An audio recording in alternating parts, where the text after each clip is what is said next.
Janvier 1971. Je sortais de prison en Bolivie, ce qui est une autre histoire, bien que ce soit la même histoire. Je suis arrivé au Chili, j'ai rencontré Salvador Allende, président élu de la République chilienne depuis 4 mois. J'avais toutes les questions à lui poser. J'avais approché la vie et la mort du Che Guevara, incarnation de la lutte armée en Amérique latine, et apparemment Allende incarnait le pôle opposé, la victoire par la lutte électorale. Or, les deux hommes se connaissaient, s'estimaient. Je ne savais pas encore qu'ils auraient en commun quelque chose de plus, le même assassin.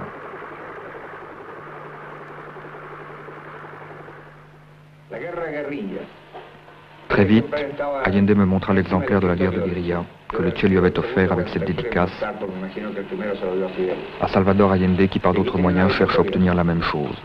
Affectueusement, Che. A Salvador Allende, qui por otros medios trata de obtener lo mismo. Afectuosamente, Che. Je l'ai dit dès avant notre victoire. La lutte révolutionnaire peut être le foyer guérillero, la guerre du peuple, l'insurrection et aussi bien les élections, selon le contenu qu'on leur donne. Pour certains pays, il n'y a pas d'autre possibilité que la lutte armée. Là où il n'y a pas de parti, pas de syndicat, là où il y a dictature, qui va croire à une possibilité électorale? L'Amérique latine est un volcan en éruption. Les peuples ne peuvent pas continuer de mourir à la place de vivre. Tu sais très bien que sur ce continent, il y a 170 millions de semi-analphabètes et analphabètes. Tu sais qu'il manque 14 millions de logements, que 70% de la population est sous-alimentée. Potentiellement, nous sommes des peuples riches, très riches. Alors qu'en fait, nous connaissons le chômage, la faim, l'inculture, la misère morale et la misère physiologique. Les peuples d'Amérique latine n'ont pas d'autre issue que la lutte, chacun selon sa situation réelle, mais lutter. Lutter pour quoi? Pour conquérir l'indépendance économique, pour être des peuples libres aussi sur le plan politique. Parler d'indépendance économique et politique en Amérique latine, ça leur vient à parler des États-Unis. Je posais donc à Allende la question, qu'attendez-vous de ce côté-là? Si nous nous référons à l'histoire, il est évident que nous pouvons craindre bien des choses. Notre expérience de ce point de vue est dramatique, tragique, sanglante. Cela va de la politique du garrot à la politique du dollar, en passant par le débarquement des marines. Nous savons tout cela.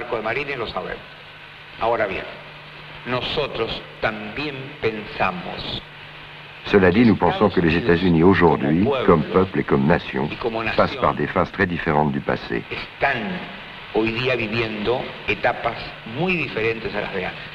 Ils ont de très graves problèmes intérieurs.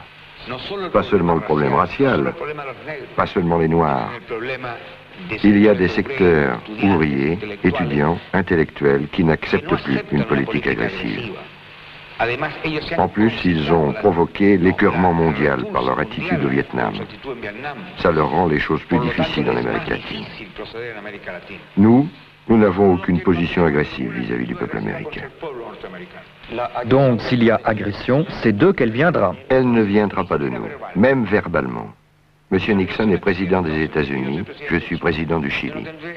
Jamais je n'aurai un mot contre Monsieur Nixon tant que lui respectera le président du Chili. Maintenant, si les États-Unis rompent avec cette obligation, si une fois de plus ils font table rase de l'autodétermination et de la non-intervention, ils peuvent s'attendre à une réponse digne d'un peuple et d'un président.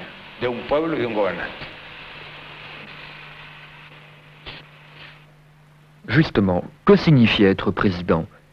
Les travailleurs avaient porté Allende au gouvernement. Avait-il pour autant pris le pouvoir et quand le prendrait-il?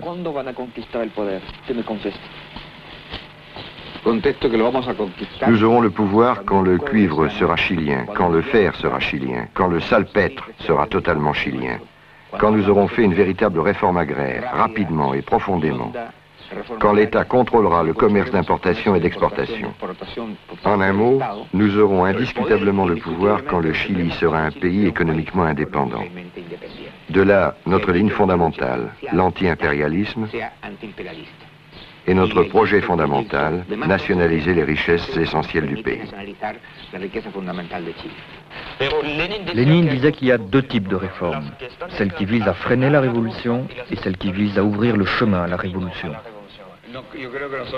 Je crois que les nôtres sont de celles qui ouvrent le chemin à la révolution. Nous avons la prétention, et je le dis avec modestie, nous avons la prétention de créer une voie nouvelle et de montrer qu'elle est possible. Ce sont des transformations profondes qui mènent à la révolution. Et tu sais bien ce que nous avons toujours dit. Nous voulons créer un gouvernement démocratique, national, révolutionnaire et populaire qui ouvre la voie au socialisme, parce que le socialisme ne s'impose pas par décret. De la part d'un marxiste, cette réponse amenait évidemment une autre question. Est-ce qu'à ce jeu, la bourgeoisie ne risquait pas de réabsorber petit à petit les conquêtes du prolétariat et de geler les réformes dans le réformisme? En un mot, qui utiliserait qui? Je m'excusais du caractère peut-être un peu provocateur de ma question. Je ne crois pas qu'un camarade puisse me provoquer par une question.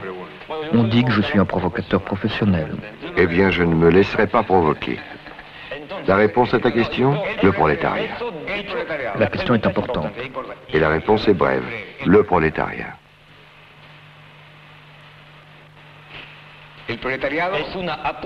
C'est un pari.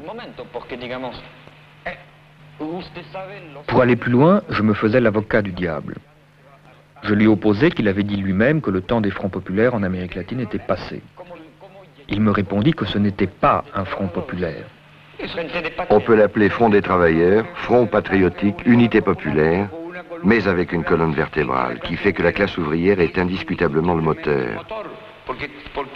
Parce que, même s'il n'y a pas hégémonie d'un parti, les partis socialistes et communistes représentent indiscutablement 90% des travailleurs, ouvriers, paysans, employés. Donc, si la question est qui utilisera qui, mettons que j'accepte la forme de la question et je te réponds le prolétariat. Et s'il n'en était pas ainsi, je ne serais pas là.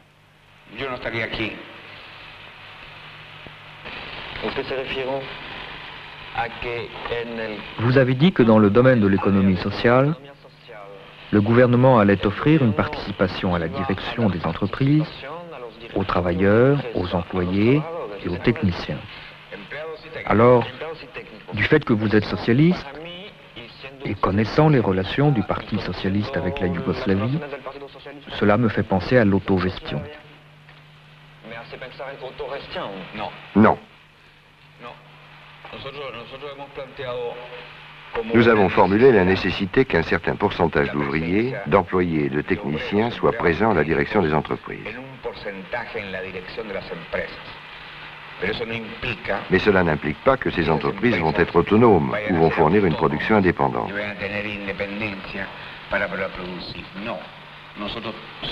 Nous sommes partisans d'une économie centralisée. Les entreprises devront accomplir le plan de production fixé par le gouvernement. Naturellement, pour fixer le plan, nous discuterons avec les travailleurs. Mais nous n'allons pas remettre une entreprise à ses ouvriers pour qu'ils produisent ce qu'ils veulent, ou pour que ceux qui se trouvent gérer une industrie vitale pour le pays en tirent des avantages personnels.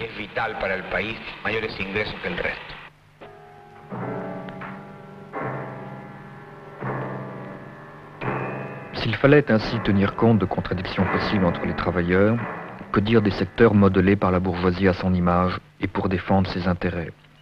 La justice, la police, les forces armées. Ce qui était hier les instruments de l'oppression, pouvaient-ils se changer aujourd'hui en défenseurs des opprimés? Les juges disent qu'ils appliquent la législation en vigueur. S'il y a une nouvelle législation, ils l'appliqueront. Et cette nouvelle législation, c'est nous qui allons l'énoncer par une réforme constitutionnelle ou par les lois que nous présenterons au Congrès. Et si nous nous heurtons à un refus de quelque chose de fondamental, nous irons au plébiscite.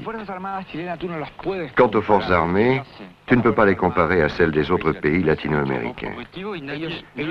Jamais elles ne sont intervenues en tant que telles comme forces répressives, seulement en de très rares occasions à la demande du gouvernement.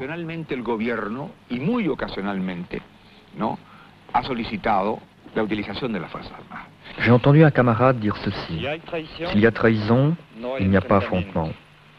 Donc s'il n'y a pas trahison, il y aura affrontement. Vous croyez l'affrontement inévitable? L'affrontement se produit tous les jours, dans tous les domaines.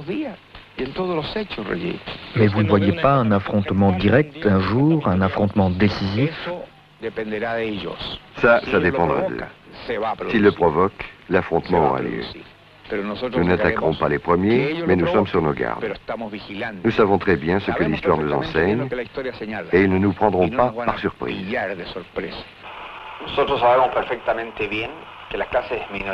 Nous savons très bien que les classes minoritaires qui détiennent le pouvoir ne le lâchent pas. Je ne dis pas facilement. Elles se refusent à le lâcher. Ici au Chili, entre mon élection et mon installation au pouvoir, nous avons vécu dans un climat permanent de conspiration organisée, planifiée.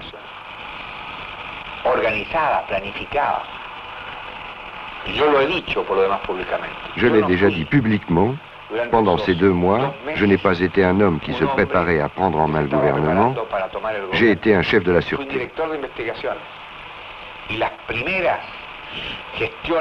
Et quand on a commencé à débrouiller les chevaux des conspirations, c'est que j'étais intervenu personnellement.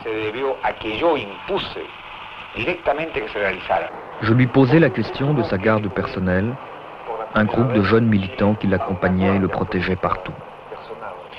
Ce n'est pas une garde, ce ne sont pas des gorilles, c'est un groupe de camarades. J'ai eu recours à eux pendant la phase préélectorale et pendant toute la période comprise entre l'élection et la constitution du gouvernement. Parce que je n'avais aucune confiance dans le chef de la police du gouvernement, Eduardo Frei, et parce qu'il y avait eu 2 attentats et que ma vie était en danger. Alors, naturellement, je lui demandais si sa vie pouvait encore être en danger. Et ce qui arriverait à son avis si l'ennemi intérieur ou extérieur réussissait à le faire mourir. Je crois que la bourgeoisie part d'une erreur, qui fait de l'homme le facteur essentiel dans un processus social. Nous savons que c'est le peuple, que ce sont les masses. Ce qui n'empêche pas qu'un homme peut avoir une influence déterminée à un moment donné. Eux, ils croient, et de cette croyance, ils font presque une tactique, qu'en éliminant un homme, un politique, un dirigeant, le mouvement social va disparaître. C'est une erreur. Le mouvement pourra être retardé, ralenti. Ils ne pourront pas l'arrêter. Pour le Chili, bon, s'il m'assassine, le peuple suivra sa route. Avec la différence que les choses seront plus dures, plus violentes. Parce que pour le peuple, ce sera une leçon très claire, très objective, que ces gens-là ne reculent devant rien. J'ai envisagé la possibilité de ma mort. Je ne ferai rien pour leur faciliter le travail. Mais ce n'est pas pour moi une préoccupation majeure.